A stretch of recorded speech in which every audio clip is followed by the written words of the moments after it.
So, we're here with, well, go ahead, introduce yourself. Hemant Mehta from FriendlyAtheist.com.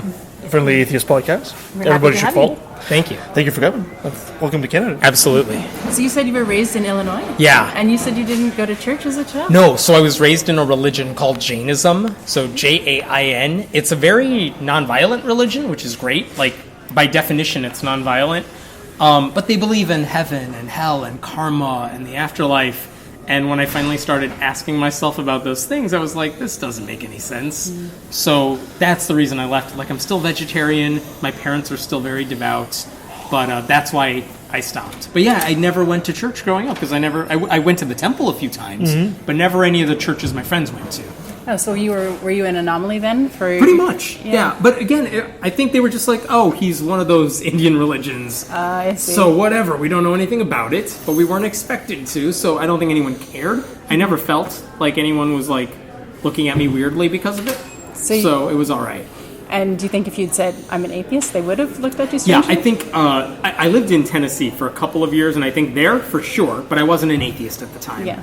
In high school, I mean, I don't know what the reaction. I feel like knowing my friends, I would have been okay, knowing who I was hanging around with, but I didn't really come out to anyone until like a year later, and even then it was just to close friends because I didn't know what the reaction would be. But I did end up finding like one friend who ended up being an atheist too.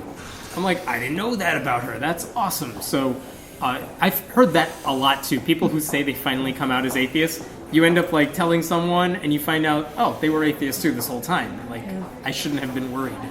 So. It seems that coming out as an atheist helps others to come out. Oh, yeah, for sure. Because it's like, oh, that person's an atheist too. I can talk to them about this stuff. Yeah. I've had students come up to me when I was teaching who knew what I did outside of school. And they would very much, like, they'd just come up like, I don't believe in God either. Like, oh, that's nice. Go do your homework. I don't care. Like, I don't care. But that's, they would not say that to their other teachers, you know? So, and I'm still coaching a team there. So they still know what I do outside.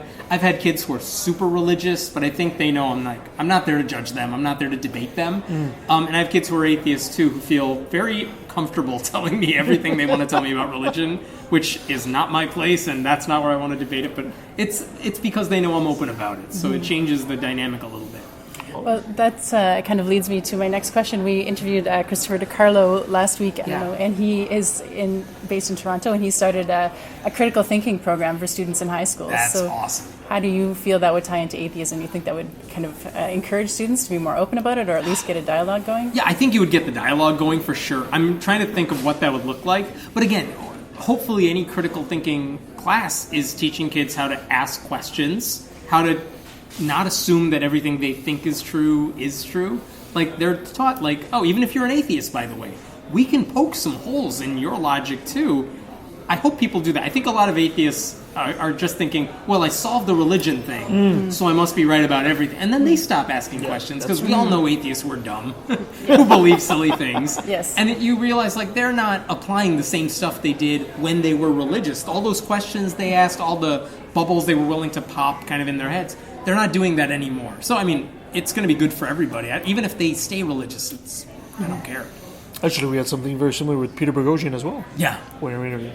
Yeah, Peter loves asking questions just to get to the heart of why do you think this way? Yeah. Boy, does he ever. Yeah. So what is your feeling with the teachers and principals who are sort of telling these kids to be quiet and saying you shouldn't be an atheist?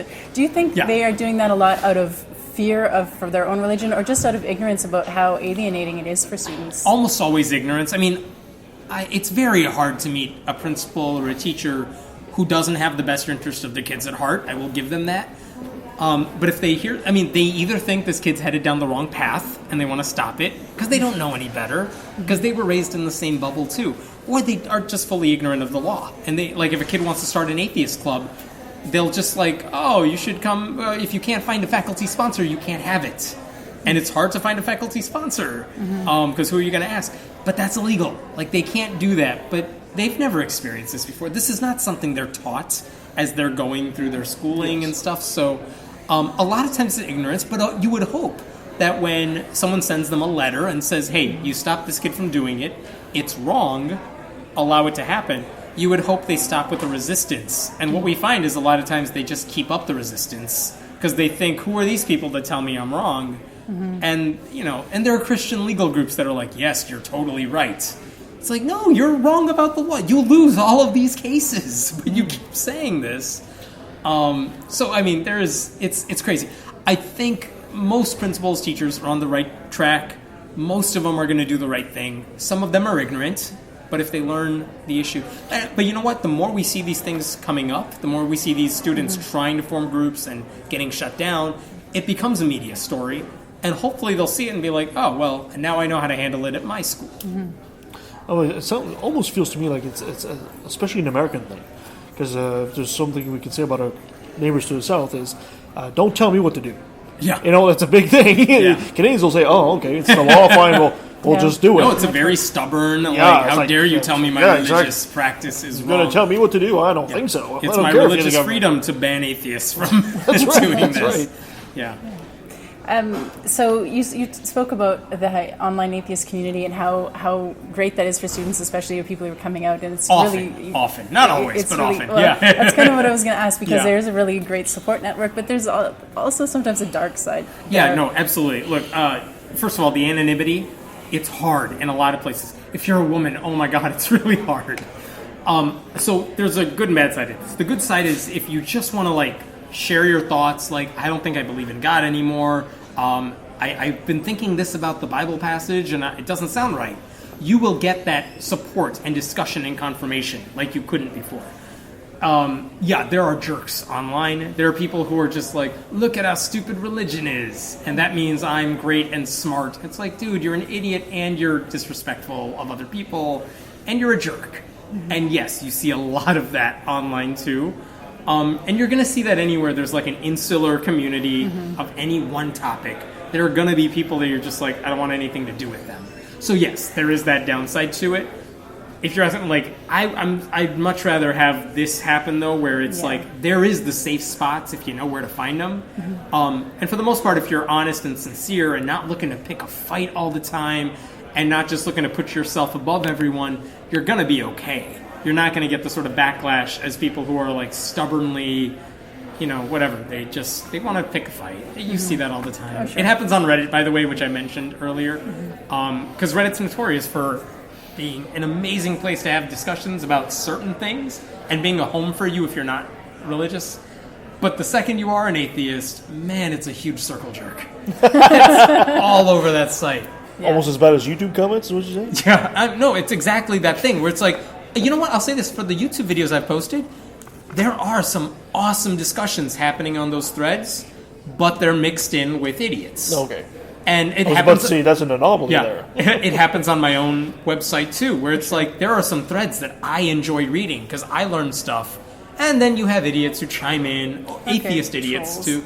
Yeah, and it's and they're not even trolls because they're not anonymous. They're just they're looking to pick fights. There are Christians who will comment on my site. And they are just, how dare you? Why would you think that? The Christian might say, I don't defend what this politician did in the name of God. But they'll pick a fight. So I've had very good conversations. I've done this on the podcast too, where I've tried to talk to people who I would normally totally disagree with, and people get mad that I'm talking to a pro-life atheist. I'm because my question is how does that make any sense? But it does to them, and it's not there's only one of them. There's a lot. Oh, yeah. So I'm what's happening? I want to figure you out. To me, that's interesting. To a lot of people, they're offended that I would give any voice to that side. I talked with Sarah Palin's ghostwriter, which was really neat. I heard that. And she was wonderful. Totally conservative. I had a great time talking to her, and totally she's wrong about everything. I agree. And that's the thing. But it's you're so nice and you're so wrong, but that can happen. That's not as weird as I think it is. And that's been a pleasant, I don't know. There are people I know who could never have those discussions. But actually when the I Sold My Soul on eBay book came out, it was written for a Christian publisher. And they were why is a Christian publisher letting you do this?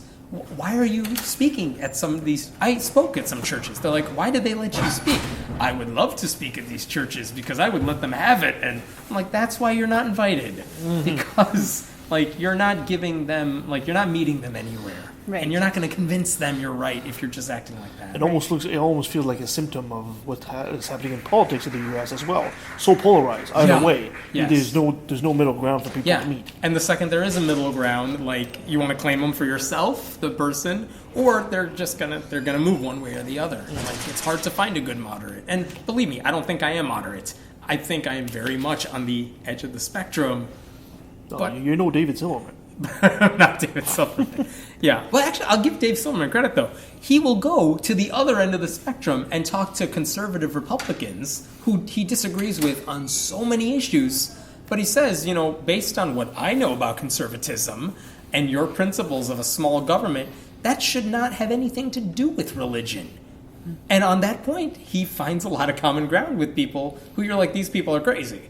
But he will go there, and he'll find them, and he'll meet them there. Now, if he's talking to a bunch of atheists, he suddenly becomes a hardliner. But he knows how to switch strategy depending on who he's talking to. It's a good skill. Yeah. So you said you went to about 34 different churches for a while. Yeah. You wrote your book. So what did you find? Did you go to widely different churches? Yeah, so I went to a Christian megachurch. I went to a black church on the south side of Chicago. I went to a guy's living room because he was a small church. He was the only one who knew what I was doing, and he didn't tell anybody because that would have been weird. But in general, if you've ever been to an evangelical megachurch, they put on a show, and it's cool. You have? I have. Yeah, it's interesting. Oh yeah, they're amazing. The talks are awesome. I did forget the Jesus stuff. They're inspirational. They're really interesting. I liked them. I've been to a couple now, and I love it every time because it's like listening to a TED Talk when you go there sometimes. Really cool. And I can see why, if you believed what they believe, I would totally be invested in these churches. My whole life would revolve around those churches. If I went to the black church on the south side of the city, this is a big poverty area. They were talking about how do we improve the lot for everyone in our community. Mm-hmm. So they did things like, we want to raise money to buy computers for all the kids in our community who don't have them. And they're like, where are you going to get the money for that? But they found a way to do it. Mm-hmm. They offered free tutoring to everyone in their area. This has nothing to do with religion as far as we know, but they all came together through their faith and said, how do we help each other? I can't argue against that. Mm-hmm. It's so easy to argue against the gay people are sinners, whatever. That's easy to argue against. But when you see that, if that became the narrative, our job would become so much harder. Yes. But it's not, because that's an anomaly, it seems, in a lot of places. So there was some stuff like that I loved. But then, I heard exactly what you think I would have heard. I saw people who has back pains? Everyone, put your hand on their shoulder and cure them. I'm like, at what point are you going to say go to a doctor? I'm waiting for you to say that. You did not say that. So I heard that stuff too, and I'm like, this is damaging. This could be dangerous. Was Benny Hinn there by any chance? Benny Hinn wasn't there, but it was a vineyard church. That was the denomination. I'd never heard of it, and I was the pastor who bought me. He was there with me because he used to be a vineyard pastor. I'm like, what the hell are they doing? Tell them to go to a doctor. And he said to me, he's like, you know what? They have ushers who are telling them you should go see a doctor. No, say it from the stage. That was troubling. But it's I saw some of that. My spectrum of what I thought Christianity was, it expanded by a lot. So I've seen and heard from a lot of awesome Christians. I work with a group called Foundation Beyond Belief, a charity group, right? We got a lot of, when we went at the beginning of the group, our thought was we will choose a slate of charities that are doing awesome things and raise money, and we'll split it up amongst them, essentially. And we were one of the groups, just to show that we don't care as long as you're doing good. We'll give it to a religious charity as long as they don't proselytize. Yeah. Because, if Christians want to get together and help the homeless, good for them, as long as they're not holding the Bible as a carrot or something. And we went to atheist groups and said, will you partner up with us on this? All of them said no. No. Because they're like, well, we'll join you as long as you take that out. Because we can't do that with our members and say support them and say it's religious. And finally, we had the choice of we have to get rid of that to partner up with everyone, or we say screw it, we keep it, but now we got to start from scratch and do it by ourselves in the beginning. And I'm glad we said we'll do it by ourselves because we thought that was worth standing for. And now we have a smaller slate of charities, but one of them is always one of those religious groups. Because it's they're Hindu, but who cares? Look at what they're doing. It's amazing. Exactly. And they're not preaching. they're just doing it because they're compelled to by their religion, fine, good. It's very close to what the Fraser Valley Atheists, Skeptics, and Humanists did, because we did partner with at 5 and 2 Ministries to help the homeless. Awesome. And and why can't we, of course we could do that. Yeah, like there's nothing wrong with that. When politically speaking, there are so many Christian allies we have on social justice issues, abortion rights, women's rights, gay rights. Yeah, good. We want their voices. We could ally with them in so many ways. Even separation of church and state, we can ally with them. And there are people who would be opposed to us doing that, and that's ridiculous. Yeah, no, and I think we've met people here in the Fraser Valley that have never actually met an atheist before, or at least someone who professes openly that they're an atheist. And we had conversations, and they'd be like, "Wow, that's really cool. You're actually really nice people." And, right. And that's the kind of door. That How you many can open times have we for had people. that conversation where someone meets us and we're an atheist, and they're like, "Oh, you're nice." Yeah, you don't have Like, more. what did you think I was going to be? Yeah, and that's a huge thing we have to overcome. But again, it's getting better as more people are out. I think it's also one of the reasons why people like Neil deGrasse Tyson won't use the word atheist. It looks too tainted for them. Yeah, But I think we should do pretty much like what the gay population did. Take it back. Yeah, I don't think he's wrong. I understand where he's coming from. But I think, like, personally, I'm like, for selfish reasons, I wish he would just say, no, stop being religious, which he does, but he doesn't say it like that. He doesn't say it the Dave Silverman way. Yeah. He will say it in a different way, like, that we have to look at the evidence. Like, this is what all the evidence says, which is code for stop using your faith to do this. Exactly. So that's the thing. Like, and I love that guy. And I don't know any atheists who's like, yeah, I hate Neil deGrasse Tyson. No, you love that guy, but so do religious people. They love it when he speaks. Because he's not talking about the thing that might get them their shackles raised and get their defenses up. He's a safe guy to listen to, no matter what. And more power to him if he can find a way to make that work, because we sure haven't, most of us, Fair enough. So, you have another one? No, that's it. Well, here's your chance. Plug yourself. Cool. Go. Friendlyatheist.com is the website if you want to check that out. Check out the podcast. Check out the podcast at friendlyatheistpodcast.com because we are not clever with names. And on YouTube, Atheist Voice is the channel. Excellent. Well, thank you so much for your time. Thank you, guys.